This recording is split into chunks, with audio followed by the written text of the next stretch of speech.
नमस्कार, India news में आपका स्वागत है। 101 सामूहिक विवाह होगा भाजपा विधायक धनंजय कन्नौजिया। उत्तर प्रदेश बलिया जिले में बेलथरा रोड विधानसभा क्षेत्र के अंतर्गत आगामी 16 अगस्त को मुख्यमंत्री सामूहिक विवाह का आयोजन किया जा रहा है। बेलथरा रोड विधानसभा क्षेत्र के अंतर्गत आगामी 16 अगस्त को मुख्यमंत्री सामूहिक विवाह का आयोजन किया जा रहा है, जिसमें 101 जोड़ों की शादी के लिए का प्रस्ताव है, जिसमें तैयारियां पूरी जोर शोर से चल रही हैं। स्थान रखा गया है Radhika marriage hall Belthara road में। चूँकि मौसम की दृष्टि से बारिश की जो संभावना है, उसके मद्देनज़र एक मैरिज हॉल जो कि बेलथरा रोड में स्थित है, वहाँ पे कार्यक्रम का आयोजन कराया जाएगा। जी, अक्सर क्या कहता है आप सहाय गरीबों लड़कियों के लिए लगातार शादी विवाह का कार्यक्रम रखते हैं, इस बार भी शायद रखते हैं। इस मौके पर गरीब महिलाओं के लिए, बच्चे के लिए क्या कहेंगे आप? देखिए, ये यशस्वी मुख्यमंत्री जी के निर्देशन में, मार्गदर्शन में ये बहुत ही सामाजिक दृष्टि से महत्वपूर्ण योजना गरीब कन्याओं के शादी ब्याह का पूरे प्रदेश भर में चलाया जा रहा है। और मैं विगत 2 वर्षों में लगभग 300-350 कन्याओं की शादी करा चुका हूं इस योजना के अंतर्गत। तो निश्चित रूप से ये कहा जाए कि ये सभी कार्यक्रम राजनीतिक कम सामाजिक, आर्थिक और धार्मिक दृष्टि से बहुत महत्वपूर्ण हैं। और हम सभी जनप्रतिनिधि के रूप में क्षेत्रवासियों के लिए, जनता जनार्दन के लिए सेवा सम्मान का भाव रखते हैं।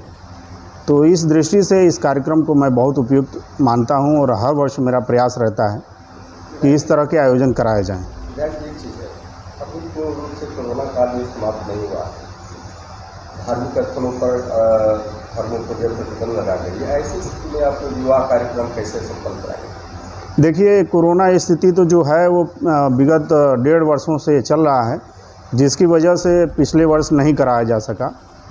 21 फरवरी को मैंने तिथि तय किया था, पर कोरोना महामारी के कारण उसे टाल दिया गया और अब स्थिति थोड़ी बेहतर हुई है। इसी वजह से 101 जोड़ों के ही ब्याह का कार्यक्रम रखा गया है। पूरी तरह से कोरोना की जो गाइडलाइन है उसका पालन किया जाएगा। सामाजिक दूरी के साथ साथ मास्क और हर तरह से सैनिटाइज़र का उपयोग, ये सारी व्यवस्थाएं उस कार्यक्रम स्थल पे उपलब्ध कराया जाएगा। एक चीज़ और है, चौथे स्तंभ पर हमले हो रहे हैं और आपके ही क्षेत्र में एक एसएचओ हैं जो गुंडई के बल पर अपने वर्दी के बूथ में आकर के वहाँ के स्थानीय पत्रकारों को जो है सहयोग न करके उनको प्रताड़ना करते हैं, उनको धमकाते हैं, समाचार का संकलन करने में प्रतिबंध करते हैं। इस पर क्या कहेंगे?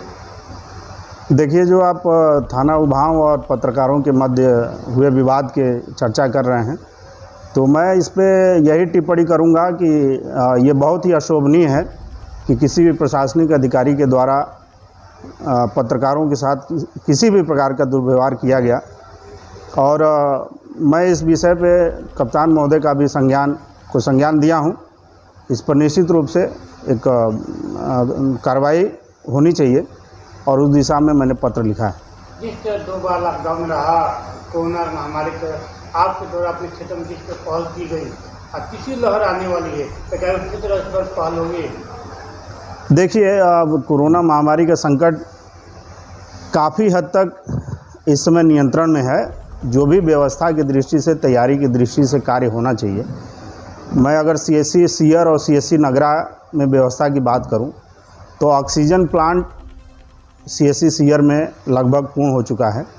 उसकी मशीनरी सेटअप भी 15 अगस्त तक वहां पे लगा दिया जाएगा। इसके साथ ही 30 ऑक्सीजन बेड की भी व्यवस्था सुनिश्चित की गई है। ये अभी 9 तारीख को विधायक निधि के द्वारा ये सप्लाई जिले को प्राप्त हुई है, जिसको हैंडओवर कर दिया जाएगा सामुदायिक स्वास्थ्य केंद्र सीयर को। इसी तरह से नगरा सामुदायिक स्वास्थ्य केंद्र पे भी 30 बेड, ऑक्सीजन कंसंट्रेटर और ये सारी व्यवस्थाएं 12 या 13 तारीख को नगरा को भी हैंड ओवर कर दिया जाएगा।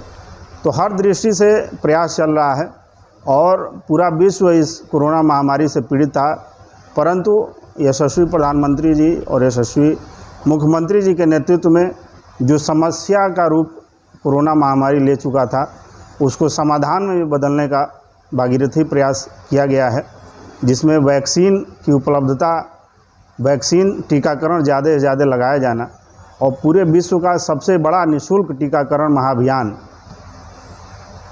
हर जनपद में चलाया जा रहा है, हर प्रदेश में चलाया जा रहा है। तो उस दृष्टि से भी बहुत बड़ी सफलता मिली है। 25-30 लाख की आबादी के इस ज़िले में 5.5 लाख लोगों को टीकाकरण दोनों डोज दिया जा चुका है और अब व्यवस्था काफ़ी तेज़ी से आगे बढ़ रही है, जिसमें बाढ़ प्रभावित क्षेत्रों के जो ग्राम सभा हैं वहाँ प्राथमिकता के आधार पर आज से वैक्सीनेशन का कार्य शुरू हुआ है, जो 15 अगस्त तक पूर्ण करा लिया जाएगा।